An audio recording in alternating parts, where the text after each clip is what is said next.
李嘉誠係香港一個家傳戶曉嘅名字，人稱香港塑膠花大王李超人。由80年代起開始雄踞商界超過40年，係唔少香港人嘅偶像嚟㗎。根據2025年福布斯香港富豪榜排名，香港首富李嘉誠以373億美元蟬聯榜首。而喺近年呢，每當呢位香港富豪呢，佢調整投資佈局啦，減持中國同埋香港嘅資產嘅時候呢，都會引發起輿論嘅熱議。不要讓李嘉誠跑了呢句説話呢，就唔係第一次出現嘅。由2015年開始咧，佢就大舉出售中國房地產同埋商業資產啦。去到今年出售巴拿馬運河嘅業務之後咧，李嘉誠嘅投資行為咧一路都成為焦點㗎。咁究竟呢個講法嘅背後反映咗邊啲經濟同地緣政治嘅因素呢？而佢嘅商業策略又點樣令到佢硬係可以成功咁樣去轉移啲投資嘅呢？我哋一齊嚟睇下佢背後嘅商業邏輯。由2015去到2018年間呢，李嘉誠開始大舉拋售中國大陸同埋香港嘅資產㗎，當中包括廣州嘅西城都會廣場啦、上海嘅東方匯金中心啦、南京嘅國金大廈啦，同埋上海陸家嘴世紀匯廣場50%嘅股權嘅。而喺房地產方面套現咧係超過1178億港元嘅，而總共嘅交易額咧係超過2500億港元嘅。咁與此同時咧，佢大幅投資歐洲市場啦，尤其喺英國購買基建啦、港口、電信同埋公用事業嘅資產。當時中國房地產嘅泡沫咧就開始顯現，咁市場普遍認為李嘉誠係喺度避險嘅，所以咧就有輿論開始咧就質疑佢嘅愛國心，認為佢選擇走佬啊。咁無論點都好啦，佢之後就繼續加碼投資海外啦，包括以56億美金咧，佢收購咗英國最大嘅酒吧同埋洋酒集團 Greene King 啦。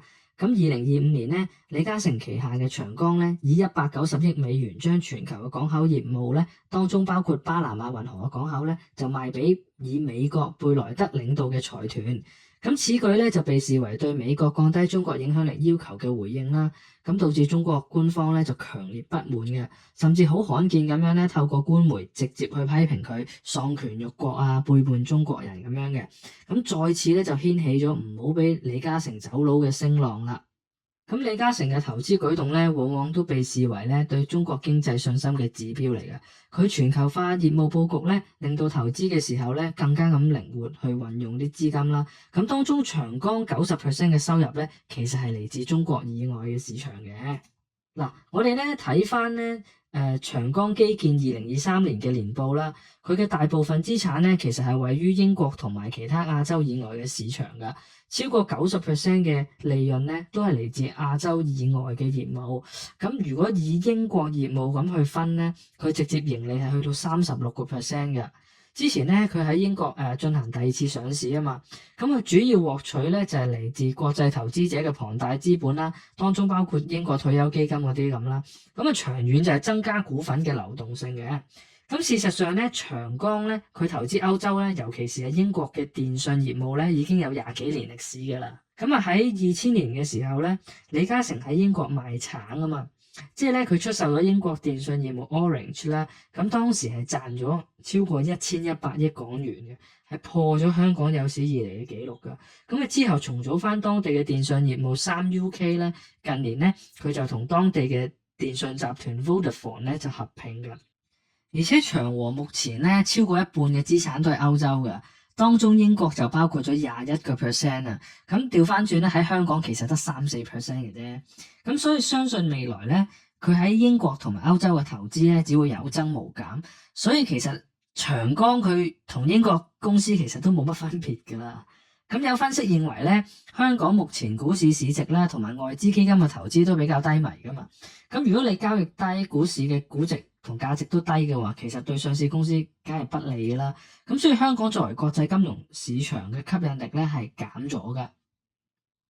我哋一齊嚟睇下成哥喺香港有咩資產先。咁長實咧，佢嘅物業喺香港咧大概有2900億左右啦。咁當中最出名一定係長江中心啦，佢嘅估值大概係333億啦，每個月收租咧就收1.3億，回報咧就大概係4至5厘度。而佢旗下嘅商場咧就有置富都會啦，同埋置富第一城啦。咁物業咧就有和記大廈啦、黃埔花園啦，同埋海之戀噶。咁其他資產同業務方面咧，港口就有香港國際貨運碼頭啦。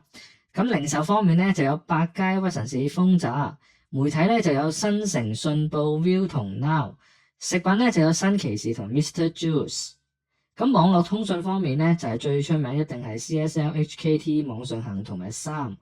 咁能源方面咧就有港燈噶，可以話咧李氏父子嘅生意咧係常伴住我哋左右噶。雖然長和聯席董事總經理陸法蘭喺出售消息公佈咗之後咧已經發表聲明，話呢一單交易咧係純粹商業決定嚟嘅，同近期有關巴拿馬運河嘅新聞無關啦。但係其實喺中美兩國激烈嘅博弈底下咧，商人已經唔可以再好似以前咁樣單純以商業原則去經營業務噶啦，因為全球營商環境咧已經開始慢慢唔可以擺脫地緣政治嘅影響噶啦。咁無論最後碼頭賣唔賣得成都好啦，咁對香港嘅商人以至香港嘅普通人嚟講，都係一個好好嘅借鏡嚟嘅。我哋一齊密切去留意住個情況啦。